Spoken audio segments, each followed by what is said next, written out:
Hello everybody, it's that college football guy here with another video. Well, it's time for the second of the Pac-12 videos of the day. We did back-to-back conference champion Utah, and now the team they beat twice last season, which still boggles my mind. USC.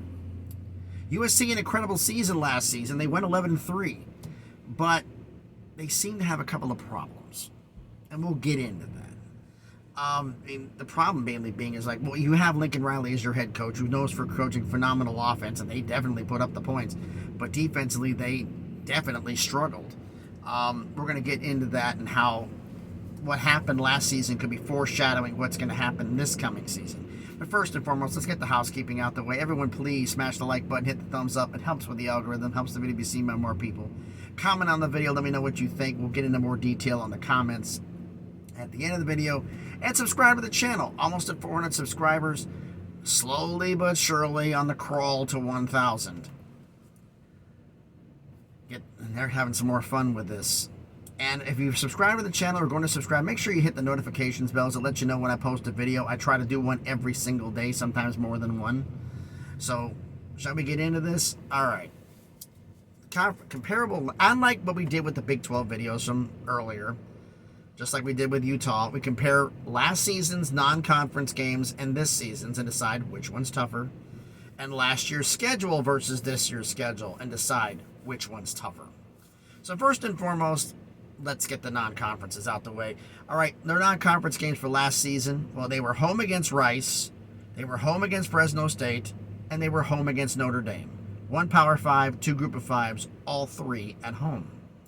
Now, this season, home against San Jose State, home against Nevada, at Notre Dame. One Power 5, two Group of 5. But at Notre Dame is huge. That is a definite disadvantage for USC, and I have to say that makes non-conference games for this season far tougher than they were last season. And we'll get into that. Now we'll look at the whole schedule from last season here, and I want you to pay attention to a couple of things. Just listen to the scores and where they're at and see if you notice something. And I'll get into it once I get all the games done for this past season. Home against Rice, well, they blew them out 166-14. At Stanford, 141-28. Stanford wasn't exactly an offensive juggernaut, but Lincoln Riley's defenses, well, at times suck. Home against Fresno State, 145-17. At Oregon State, survived and won 17-14. Oregon State people were sleeping on them. After that game, they weren't.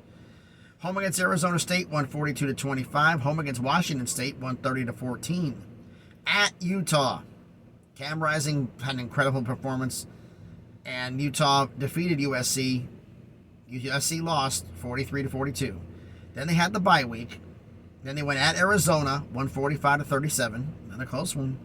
Home against California, 141-35. Home against Colorado, 155-17. At UCLA, a battle to the end, but they won 48-45. And home against Notre Dame, they won 38-27. Pac-12 championship, well, it wasn't a close game like last time. They lost to Utah 47-24. And then they went into the Cotton Bowl against Tulane and lost 46-45. This is the point I want to make. They struggled on the road in neutral sites last year. Hear me out. At Stanford, 141-28. Why did Stanford score 28? Why was the victory more than 3-4 touchdowns? What it should have been. At Oregon State, won by 3. At Utah, lost by 1. At Arizona, Arizona's not a power program, only won by 8. At UCLA, won by 3. Neutral site against Utah, lost by 23. Neutral site versus Tulane, lost. If they're not at home, they don't play anywhere near as well. That's foreshadowing, and that could be a problem here as I get adjusted in my seat. All right, this season's schedule. Home against San Jose State, home against Nevada, home against Stanford. 3 straight home games. Then they get the bye. So instead of like last season where they had 7 games in before they got the bye, they have 3 games in and get the bye. 9 straight to end the year. So those last 4 games are going to be tough because they're going to be beat up. At Arizona State, well, you played Arizona State and you beat them by 17, but it's on the road. At Colorado, You gave up Stanford 28 points to Stanford on the road, 37 Arizona. You think Prime and the Colorado Buffaloes might score that much? That could make things interesting, couldn't it? That could potentially be an upset. I mean, this is not a scheduled prediction, but just think about it. Home against Arizona. At Notre Dame. Yikes.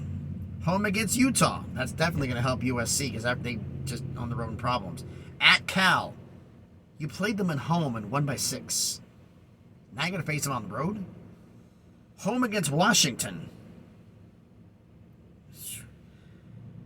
At Oregon. That's going to be a problem. And then home against UCLA. The key components, the teams they played last season and this season. Power teams they played. Utah. Let's see. I'm trying to look at the schedule here, who they played twice. Well, Notre Dame. I have to include Notre Dame on this one, unfortunately. UCLA. Utah. Oh, wow.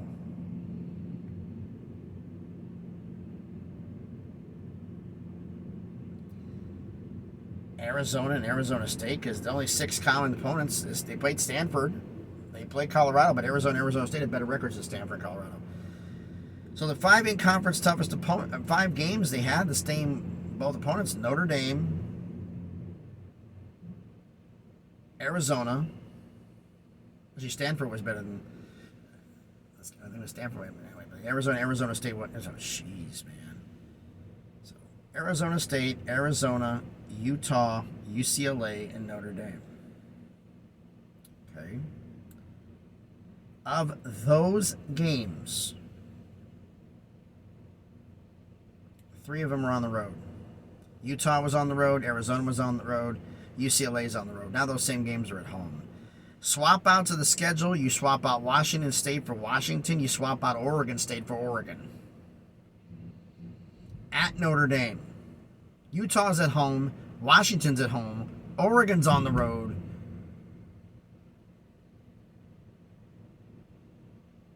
I gotta say this season's tougher.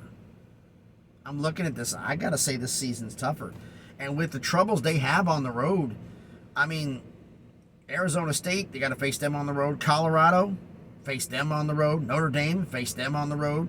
You barely beat Cal at home. How the hell? Now you got to face them on the road. You got Oregon on the road. At UCLA, you won by 3, but you're both playing the same stadium, so what the hell? Washington's at home. Utah's at home. That's big. But Oregon and Notre Dame on the road cancels that out. And then you got other teams. So this is my opinion. My opinion. This season's non-conference tougher than last season's. And I'm saying this year's schedule's tougher. But you let me know in the comments what you think. Tell me what you think about this video. Who do you think? Which you think is tougher? So thanks everybody for watching. Like I said, in the comments, what you let me know. Which do you think is tougher? The non-conference games from last season or this season? Which one's tougher? And the whole schedule from last season or this season, this one's tougher. And do you agree with me that on the road and neutral site games, SC had a problem?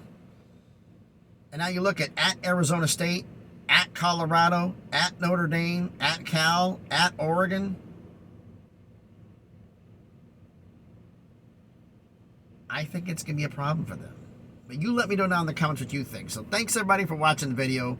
And like somebody complaining I was Woody Woodpecker tapping on things. Did I get you mad? It's a pen. Relax. But thanks everybody for watching the video. Hope everybody's having a great day so far.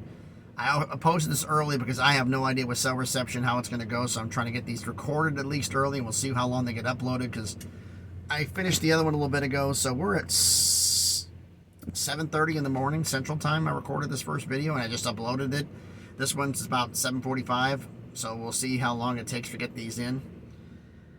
Going on cell service, so we'll see. So thanks everybody for watching. Hope everybody's having a great day and has a great Monday and hopefully does have a great Monday. So thanks everybody. Be safe and please be good to each other.